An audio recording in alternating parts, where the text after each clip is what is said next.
Here's to the women who won't settle, the badasses, the rebels, the ones who know they deserve more, those who know how to get their worth, those who refuse to settle for mediocre careers. You can hate them or you can love them, but the one thing you can't do is ignore them. Why? Because you admire them. Welcome to Career Overhauling, and I'm your host, Olivia Jarris. This is a space where I make dream careers and dream salaries happen. Alright guys, thank you so much for joining me yet again, and welcome to my podcast. I'm psyched again that this has finally happened.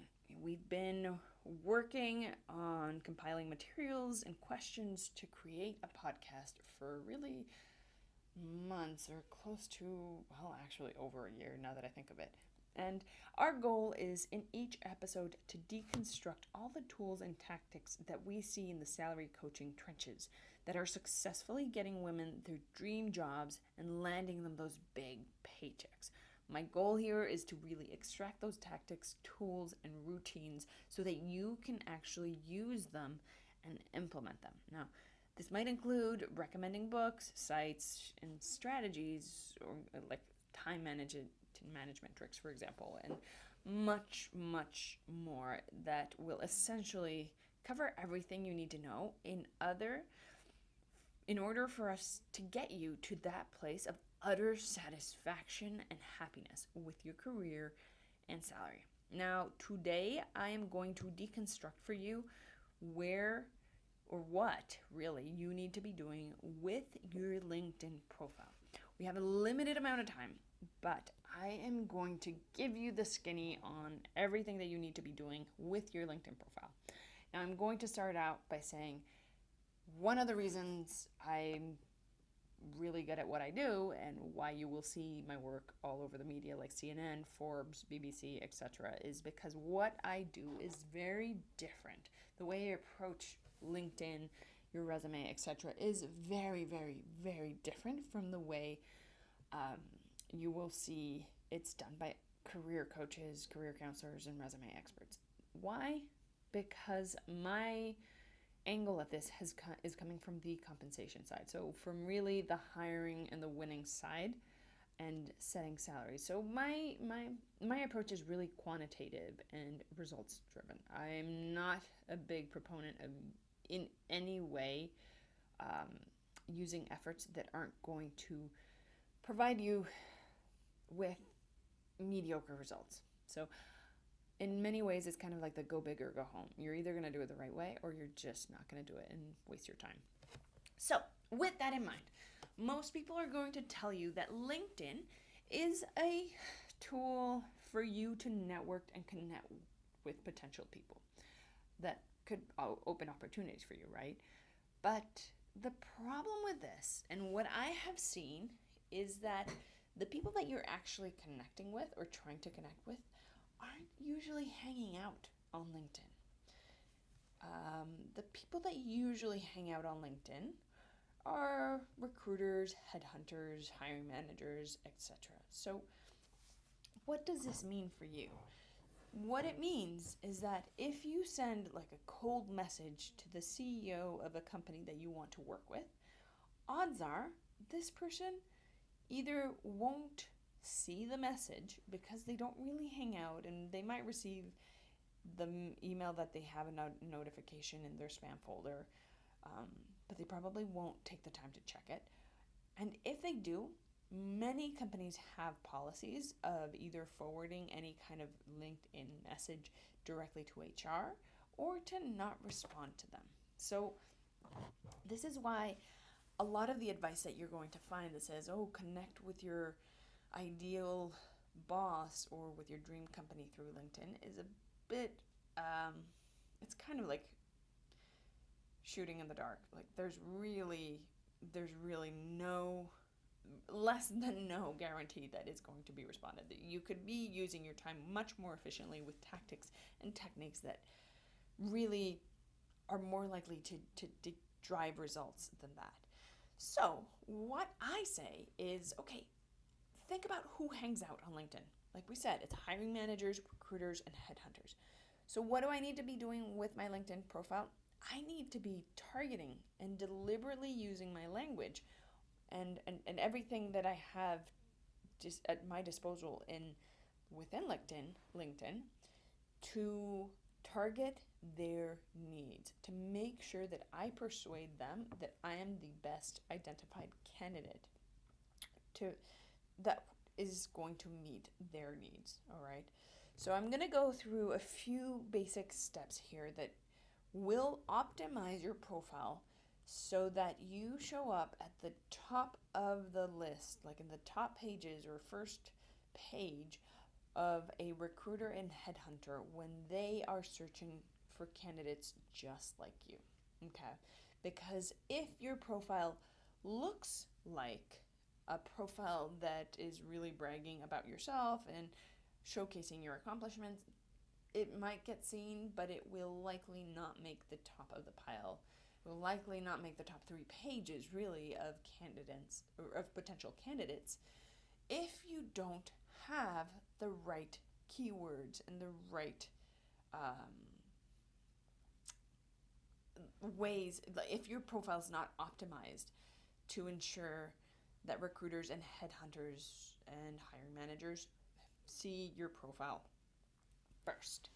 So, with that in mind, I'm going to give you a few tips. If you need any further help, go to salarycoaching.com. We can help optimize your profile. We can also overhaul your resume so that, again, we can make you the most persuasive version of you on paper. All right, let's get started. First things first, the picture. Yes, you want a picture. It can be professional. It can be not so professional as long as it's not you in a bikini or you half naked, and just use some tact here. I really don't think we need to even be going into this. Have a picture. It doesn't have to be professional. It just has to be tactful. Think of it from the vantage point of the hiring manager. If I see this picture, will I likely hire them or not? I'm not asking you to be squeaky clean. I'm just asking you to be tactful, all right? Now, when somebody views your profile, the first thing that they're going to see is your picture and the little where it says your name. So I'm looking at my profile right now as I do this so that I can kind of walk you through everything. I want you to obviously list your name. If you have a PhD, MBA, MA, or something along those lines, list it right next to your name. All right. And then I want you to list your career expertise, whatever it is that you are, like what your field is, what your expertise is. Okay. And oftentimes people say list here if you're searching for opportunities. I wouldn't do that. I really wouldn't do that because that truthfully comes across as desperate. Now, the first thing that I'm going to tell you to do is look after you put up your picture, put up your name, your title. If you have a background picture that's like a pretty setting sunset that you took or something like that, just put it up there. It's just pleasant.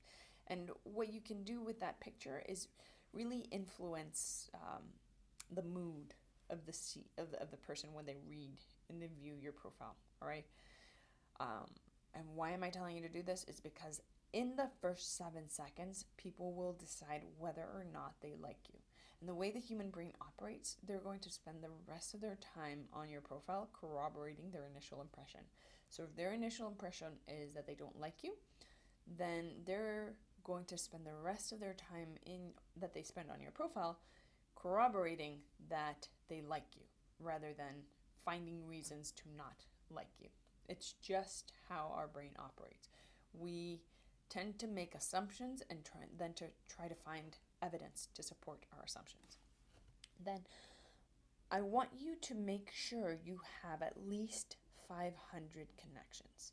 Why? Because 500 connections is kind of the threshold in the algorithm to make sure that you are viewed as an active user. If you're not an active user, you're not going to make the top of the pile. If your profile is kind of abandoned, if you will, and inactive. Okay, so start friending people left and right, and Make sure that you have at least 500 connections, if not more, okay? Mm, Excuse me as I have some sip of some of my tea here. Now, as far as your experience, while it's important, I think primarily, um, if you haven't seen my videos on how to overhaul your resumes, I suggest you just go and Google CNN, Olivia Jarris Resume Guru. There's a really quick, short tutorial there that you can find that I did in partnership with CNN on how to really do your resume in a way, or craft a resume in a way that's persuasive. Essentially, what I want you to put in your experience is your copy pasted over from your resume, but in a way that, again, you're being very succinct, like your title, if you have one, or your past title.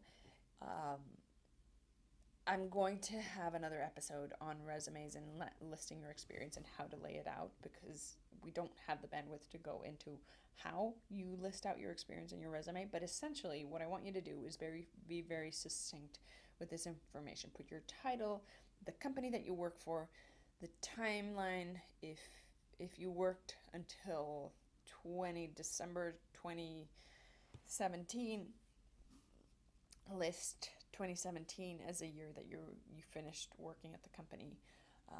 Sometimes it will change from time to time. You'll see the algorithm again kind of shifts how they show information.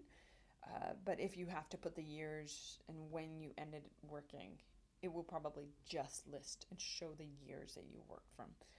Then you put the website, then the way you list information in your experience. Again, I'm not going to dive deep into this, but the way the brain works is the way that you're going to tailor your information so that you basically list what you do in one bullet, then the next bullet, how you do it, then the accomplishments, like metrics that give the reader a scope of what you did and how you did it. Like, our brain can understand that you were a CEO, and then we need to make sure that our brain understands, like, how do we narrow this CEO role? Like, how do we understand what kind of capacity and what does it mean for you to have been the CEO of whatever you were? So we need to create a framework so that whoever is reading can create an accurate picture of what your role was. And this is why I always encourage you in your experience to include accomplishments, okay? As far as education, all of that is pretty standard. People don't necessarily look at this. By the time they're reading this, the reader is going to kind of just glance at what universities you went to. But what's important here is your skills and endorsements. I want you to make sure this part is something that you spend a lot on time on, deliberately adding skills that are relevant to your field. Why? Because again, on the other side of the platform, the side that matters, where other people are searching for people like you, what they're going to be doing is looking for candidates by typing in the skills that they're looking for. So it's essentially like kind of Google searching for people by typing in these specific skills to tailor for the job. So if they type in someone, say if it's a marketing role, and they look for social media marketing, digital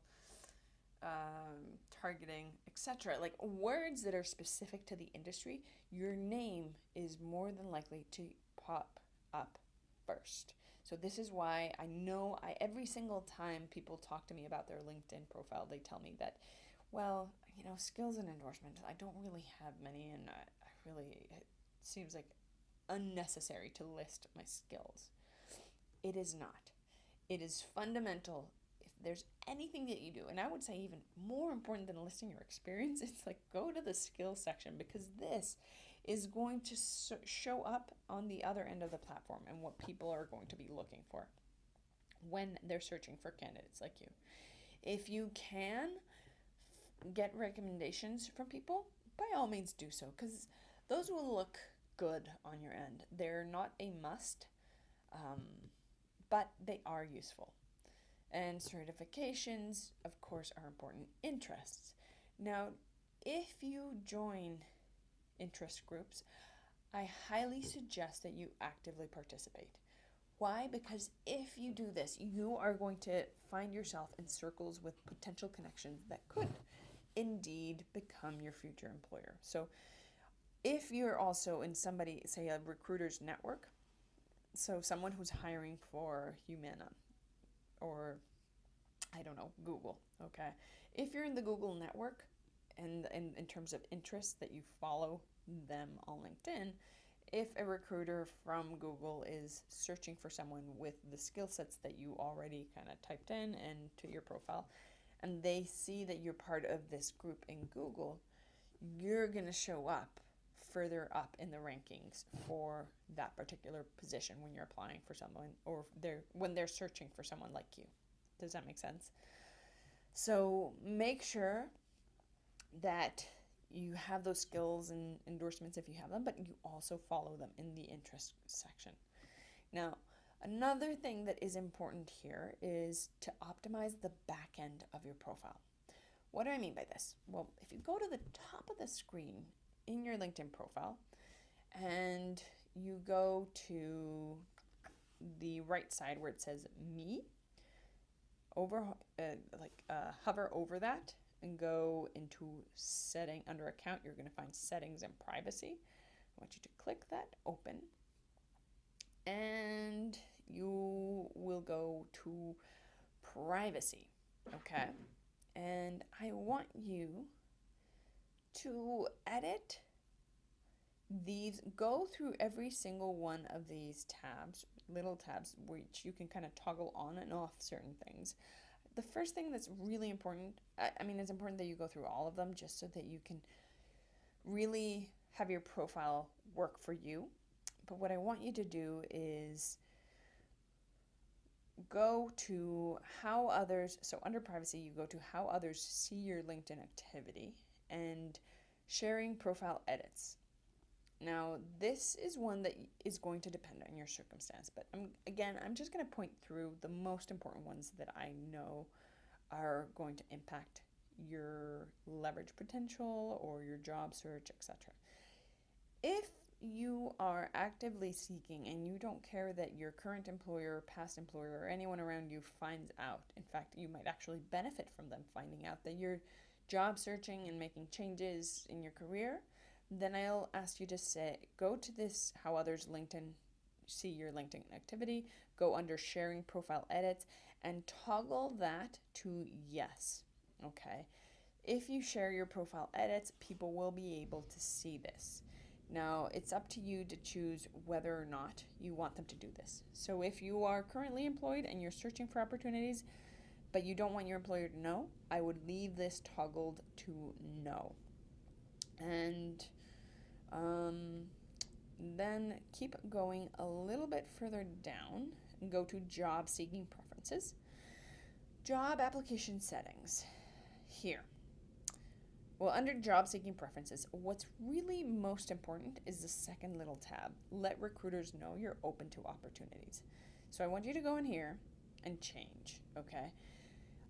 LinkedIn takes steps to not show your current company that you're open to opportunities, but they can't really guarantee that your employer won't find out about it. So what I would do is if you're interested in exploring different opportunities and there is a risk that your current employer might find out, I would still toggle it to yes, but in the note to recruiters, I would list the following.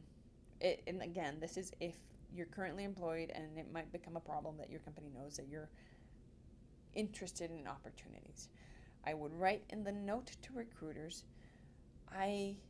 while I am happily employed, comma, I am always interested in entertaining conversations to keep a pulse on the market, period. This way, really it can't be held against you that you're out on LinkedIn opening up your profile for opportunities to be seen. No, odds are you won't be found. and your company won't really find out about this because you aren't actively opening up your profile to be seen, okay? But when you're in this career interest section, I want you to fully respond to all the questions that you're going to see here and make sure you take your time here, okay? So if you're employed, and again, there's a risk that they might find out, I would list, because you can put in your where are you in your job search. You say not looking, but open to offers. And what job titles are you considering? Here, there's a critical mistake that people oftentimes do when they're left to do this alone. They put either parallel, lower, or higher level job titles. I want you to make sure that your next career move is a step up, okay? So make sure that at the lowest level in terms of titles that you list your current level of position. But even then, my preference is to only list job titles that will denote or mark a step up from your current role, okay? And then obviously tailor the location, where you want this job to be located, what kind of preferences you have, can you work remotely, and what kind of job openings. Are you looking for full-time, contract, part-time, etc., etc. And be deliberate about adding in the industry you want to work in and what kind of company size you want to work to. Once you do all of this, you can absolutely go search for jobs, and that will give you, again, within the system, more of a visual that like you're an active user, and that's important.